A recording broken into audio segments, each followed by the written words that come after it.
ታዋቂው ቲክቶከር ሙሴ ሰሎሞን መታሰሩን ሰሞኑን ተሰምቷል። ለመሆኑ ቲክቶከሩ ለምን ታሰረ? ምክንያቱስ ምን ይሆን የሚለውን አጠቃላይ ስለ ሙሴ መረጃ ስለ ሰሞኑ ስለወጣው ነገር እናወራለን። ውድ ተመልካቾቻችን ለቻናሉ አዲስ ከሆናችሁ ሰብስክራይብ፣ ላይክ እንዲሁም ለጓደኞቻችሁ ሼር በማድረግ እንተባበር። ወደ ቪዲዮ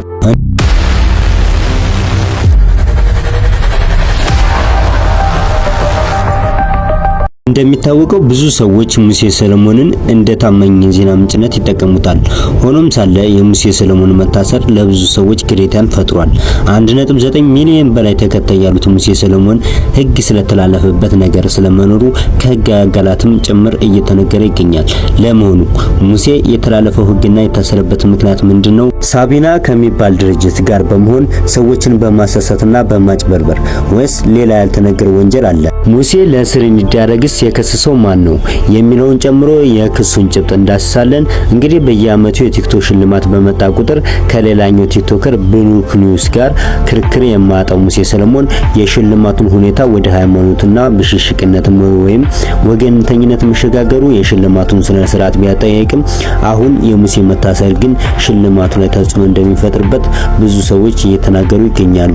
ውድ ተመልካቾቻችን የዘንድሮ ሽልማት ስለማን ይገባዋል ትላላችሁ? በኮሜንት ጻፉልን። ሙሴ ሰሎሞን ከብሩክ ኒውስ ጋር በመሆን ፈጣን ዜና በማቅረብ ይታወቃል። ሆኖም ግን ሰሞኑን መታሰሩ ታውቋል። ምንም እንኳን አሳሪው አካል ይሄ ነው ብሎ ባይገልጽም አንዳንድ መረጃዎች እየወጡ ይገኛሉ። ምናልባትም ሳቢና ከተባለ የጉዞ ወኪል አካል ጋር በተያያዘ እንደሆነ ብዙ ሰዎች እየተናገሩ ይገኛሉ። ነገሩ እንዲህ ነው። ሙሴ ሰሎሞን ከዚህ ሳቢና ለተባለ ድርጅት ማስታወቂያ ይሰራል።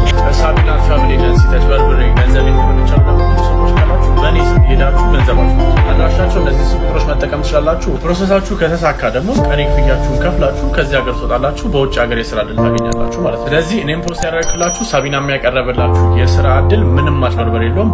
ይህንን ማስታወቂያ በማየት በርካቶች ለፍተው ያመጡትን ብር መበላታቸውን አንድም ሁለትም ሰዎች በርካታ ሰዎች ማለት ነው በየሚዲያው እየወጡ ተናገሩ።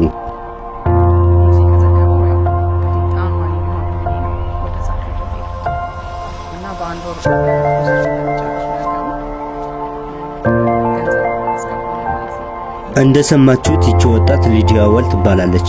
ሙሴ ሰሎሞን በስራው ማስታወቂያ በማመን ብሯን እንደተበላችም ትናገራለች። ያልፍልኛል ብዬ ቤተሰቤንም አስቸግሬ ብሬን ብሰጥም በሉኝም ትላለች። ሳቢና የተባለ ድርጅትም ቢሮን ዘግቶ ጠፍቷል። ሊዲያ ብቻ ሳትሆን ይህም ወጣት በሙሴ በተሰራ ማስታወቂያ በማመን መዘረፉን ይናገራል። እንዳደመጣችሁት ወጣቱ ወርቁ ሸጦ እህቱ በሰው ሀገር የምታገኘውን በመጨመር ቢከፍላቸውም ተስፋው ጉም እንደ መጨበጥ ሆኗል። በዚህ ወጣት ንግግር ላይ ማድመጥ እንደተቻለው ሙሴ ሰሎሞንን በማመን አይደለም ቼክ ሰጠውም ባይሰጥም እንኳን እከፍላቸው ነበር ሲል ይደመጣል። እዚህ ጋር ማወቅ ያለብን ሰዎችን እስከ ድረስ ማመን እንዳለብን ማወቅ ነው። ቅዱስ መጽሐፉ እንኳን ሲናገር ሰውን ይገዳው እንጂ አትመነው ይላል። ይህን ስንል ማንም ላይ ለመፍረስ ሳይሆን እውነታውን ለመግለጽ ያህል ነው። ሙሴ ሰሎሞን አምኖት በስራው ሳቢና በተባለው ጊዜ ወኪል ተጭበርብሮ ወይም ተከፍቶ ሊሆን ይችላል። ወይም በመካከላቸው የጥቅም አለመስማማት ተፈጥሮ ሊሆን ይችላል። እውነታውን የሚያውቁት ያላቸው ሁለቱ አካላት ብቻ ናቸው። በነገራችን ላይ በዚህ ማስታወቂያ ሳቢያ ሙሴ ሰሎሞን አንድም ያለው ነገር የለም። ይቅርታ እኔስ ተሳስቼ ነው ያሳሳትኳቸው ወይም ምንም ነገር ሳይለው ነገሩ በደፈናው በተበዳዮች ብቻ ቀርቷል። ሙሴ ሰሎሞን እንዲታሰር እነዚህ ተበዳዮች ክስ አቅርበው ቢሆንም አብዛኛው ግን ከሰሞኑ በትራፊክ ፖሊስ ላይ በሰጠው አስተያየት መሆኑ እንዳልቀረ ለጉዳዩ ቅርብ ያላቸው ሰዎች በመናገር ላይ ይገኛሉ። እዚህ ጋር የሙሴ ጥፋት የቱ ጋር እንደሆነ አይታወቅም። ሙሴ በዕለቱ የገጠመውን ነገር ነው የተናገረው። ሙሴ በዚህ ቪዲዮ ላይ ባልተገባ ቃላት ወይም አግባብ በሌለው ነገር መንግስትም የሆነ ሌላ አካልን አልተናገረም። የደረሰበትን ነገር ነው እንጂ ያካፈላል። ይህ ደግሞ የመናገር መብት ነው። ሙሴ ሰሎሞን ከመታሰሩ በፊት በቲክቶክ አዋርድ በኢንፎርማቲቭ ክሬቲቭ አዋርድ ላይ ከሌላኛው ብሩክ ኒውስ ጋር ባላቸው ፍክክር ይታወቃል። ለተከታታይ 2 ዓመት አዋርድ አሸናፊ የሆነው ሙሴ ሰሎሞን ባሳለፍነው ዓመት ሽልማቱ በእጅግ አወዛጋቢ ሆኖ አልፏል። ከሽልማቱም በኋላ በርካታ የይገባዋል አይገባውም አስተያየቶች እየተላፈሱ ነበር። ልክ እንደ አምናው የዘንድሮም ካሁኑ ማወዛገቡን ቀጥሏል። ግማሹ ብሩክ ኒውስ የዘንድሮ ይገባዋል፣ ሌላኛው ደግሞ ሙሴ ሰሎሞን ሃትሪክ መስራት አለበት ይላሉ። እንደዚህ ካለው ፍክክርም በስተጀርባ ፍክክሩን የሃይማኖት ለማድረግ የተነሱ ነገሮች ሁኔታዎችን ተመልክተናል። እንደሚታወቀው ብሩክ ኒውስ የኦርቶዶክስ ተከታይ ሲሆን ሙሴ ደግሞ የፕሮቴስታንት ተከታይ ነው። ታዲያ እንደዚህ ሲሆን ሁለቱም በሰሩት ልክ መመዘን ሲገባቸው በዚህ መልኩ ወደ ሃይማኖት መሄዱ ተገቢ አይደለም። ብሩክ ኒውስ ካለው 2 ሚሊዮን ተከታይ ውስጥ ሁሉም የኦርቶዶክስ ሃይማኖት ተከታይ አይደለም። ሙሴ ሰለሞንም ሁሉም የፕሮቴስታንት ተከታይ አይደለም። እንዲህ አይነቱ መመዘኛ ትተን ምክንያታዊ መሆን ተገቢ ነው ብዬ አስባለሁ።